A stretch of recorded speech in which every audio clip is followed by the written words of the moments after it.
Oui, donc acquérir un aperçu de comment fonctionne le monde dans lequel on vit, sur lequel on vit, comment est cette planète, comment sont les habitants et pourquoi et tout ça.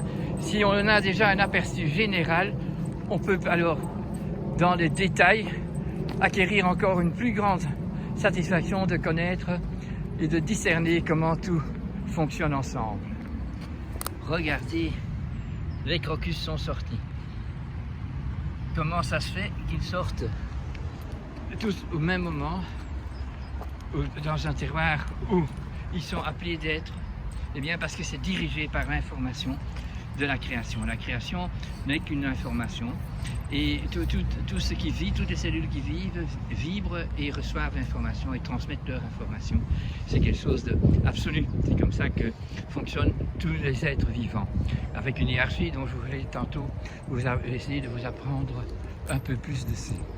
Mais donc, si j'ai un aperçu général, comment faire cet aperçu général dans la norme proposée par la création, par la nature elle-même, et comment est devenu l'ordre dans lequel on est maintenant? On a bien compris que c'est un désordre et qu'au lieu d'avoir une pyramide saine, où le plus sage est en haut parmi les humains, et le peuple, selon son hiérarchie, travaille comme tous les organes d'un corps, travaille pour le bien-être de l'ensemble. Ici, nous voyons bien que l'activité humaine n'a pas l'air d'être comme ça. Que l'abus de pouvoir se fait dès qu'on a une nomination ou dès qu'on est dans la politique et on ne travaille pas pour faire du bien à la population générale. On fait tout pour son grand ego, cet égoïsme qui détruit toute la collectivité, donc tout le partage que nous devons avoir si nous voulons une harmonie ici sur Terre. C'est donc pas compliqué dans l'explication, mais c'est très difficile. Déjà pour soi-même, et c'est par soi-même que ça doit commencer, se poser les questions et savoir si moi au moins aussi, je suis assez humble, je suis dans une assez grande humilité pour savoir qu'intervenir quand je ne comprends pas, ce n'est pas tout à fait juste. Et abuser de mon pouvoir de parent sur les enfants, c'est pas juste non plus.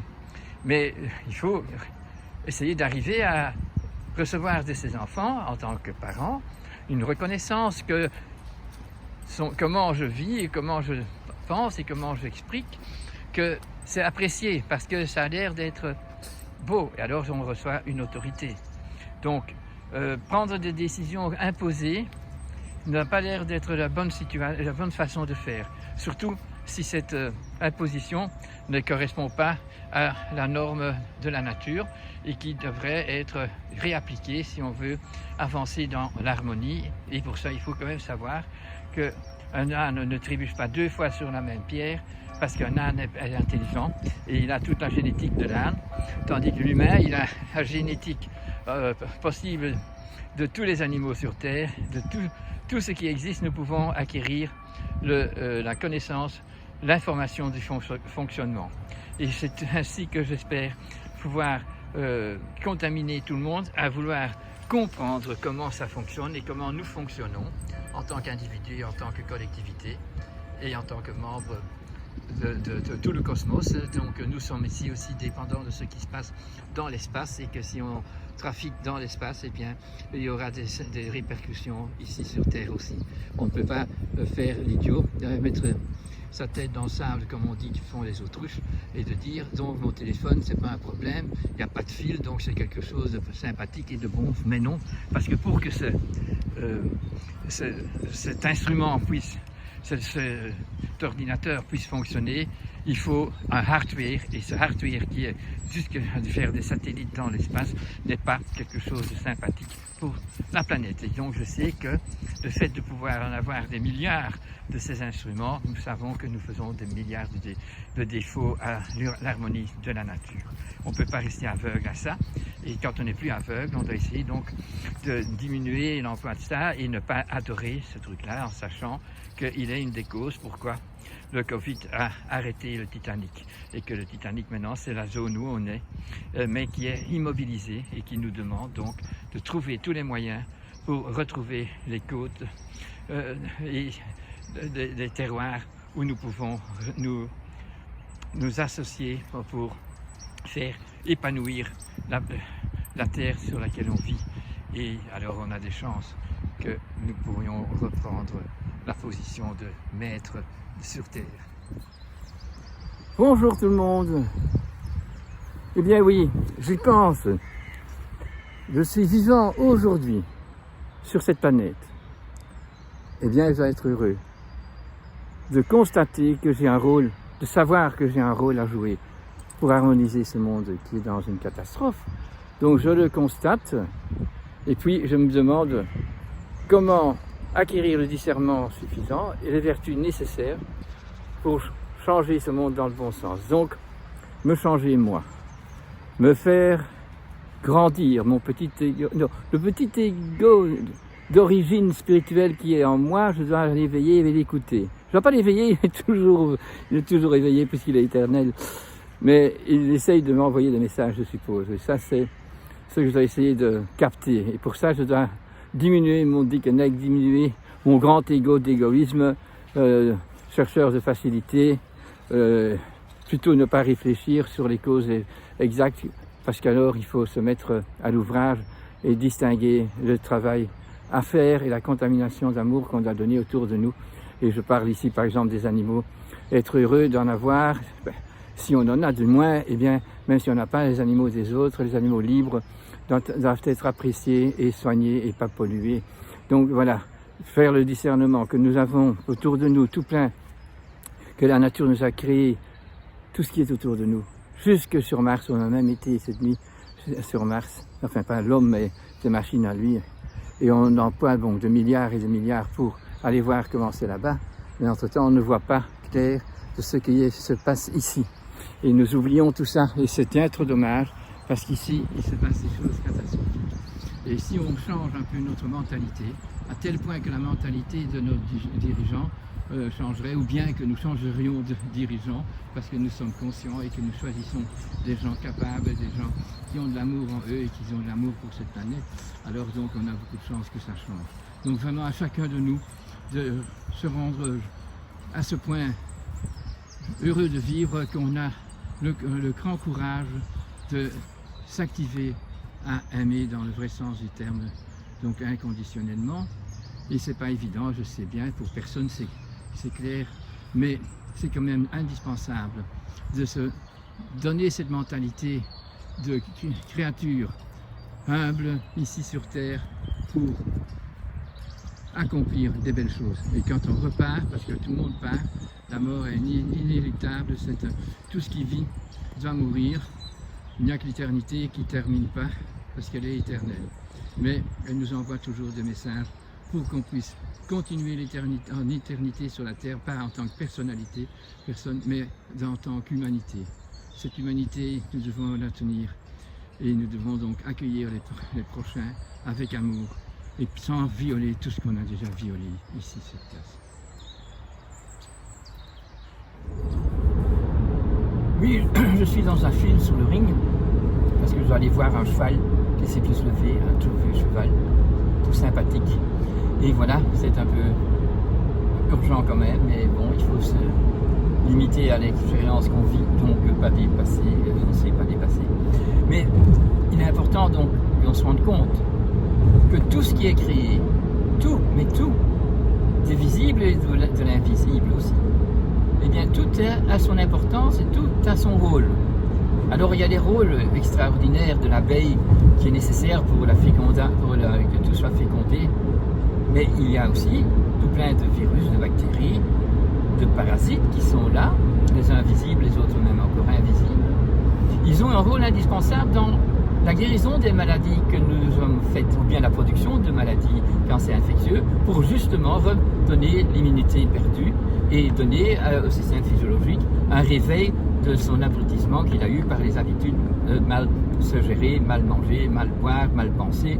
Tout ça est donc important. Donc on doit savoir que le virus n'est pas celui qui cause la maladie, c'est celui qui éveille, qui sonne l'alarme pour qu'on se sauve, pour que le Titanic arrêté puisse servir à tout le monde de se rendre compte qu'il ne fallait pas prendre le Titanic.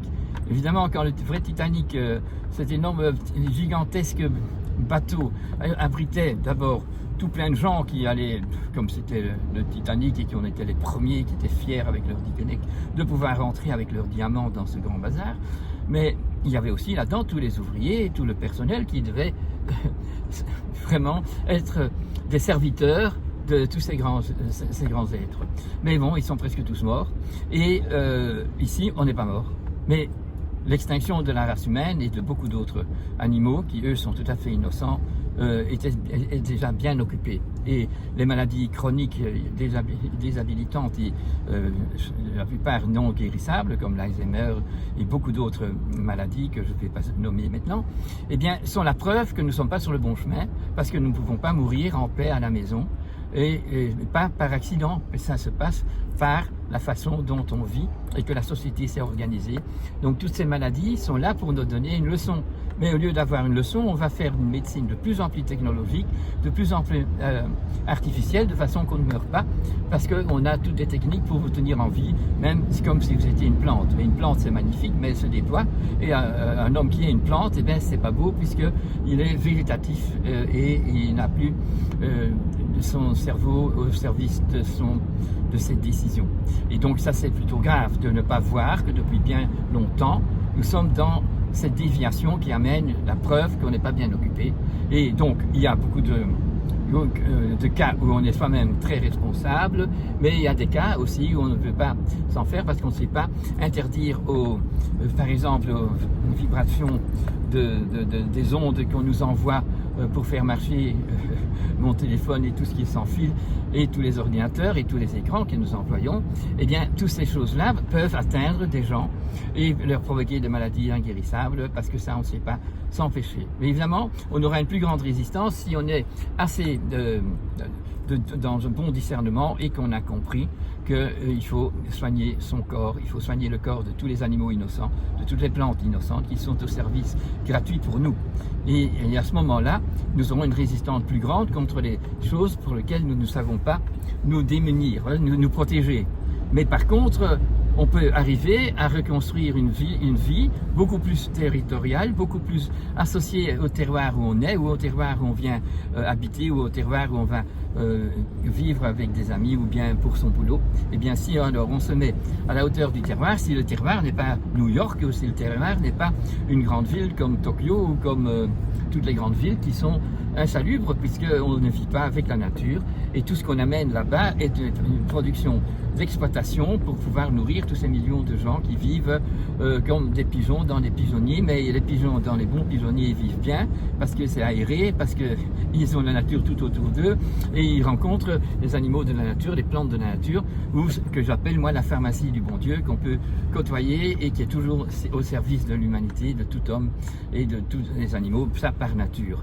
C'est donc à se comprendre que la maladie et les êtres qui sont contagieux et qui donnent des maladies contagieuses sont déjà des signaux d'alarme qui nous permettent de comprendre qu'il est grand temps de s'améliorer et de profiter de cette maladie qui nous cloue au lit, donc réfléchir, de bien s'alimenter, de boire comme il faut des bonnes tisanes de fenouil et de fleurs de camomille, et qu'à ce moment-là, on attrape une régénération de son corps qui va donc être mieux résistant, et que quand on a une maladie de nettoyage, une maladie physiologique qui fait qu'on transpire plus ou qu'on urine beaucoup plus et que l'urine est bien colorée, que nous devons être contents que notre corps travaille encore bien pour se nettoyer, mais on doit arrêter de l'engrasser, parce que ça ne va pas, et de donner des médicaments toxiques et pas arrêter la cause de la maladie.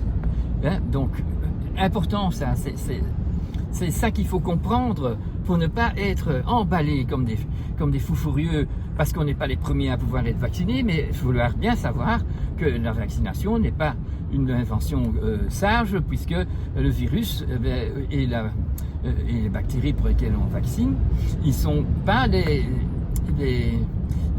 acteurs de la maladie.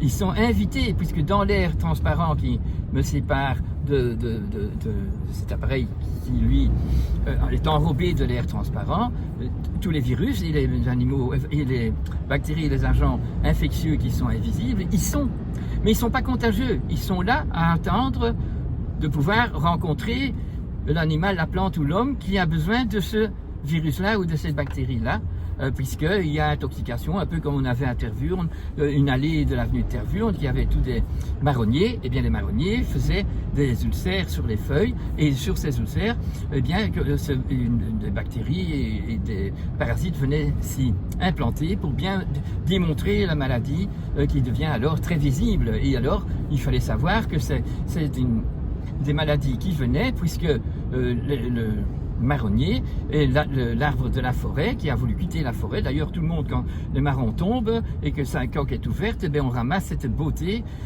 qui est brillante, mais qui n'est pas accessible à nous aider à faire de l'industrie ou à faire de l'alimentation, comme seront les châtaignes sauvages qui, elles, sont mangeables et qui sont vraiment très domestiques malgré tout. Et donc, qu'est-ce qu'on a fait pendant des dizaines d'années?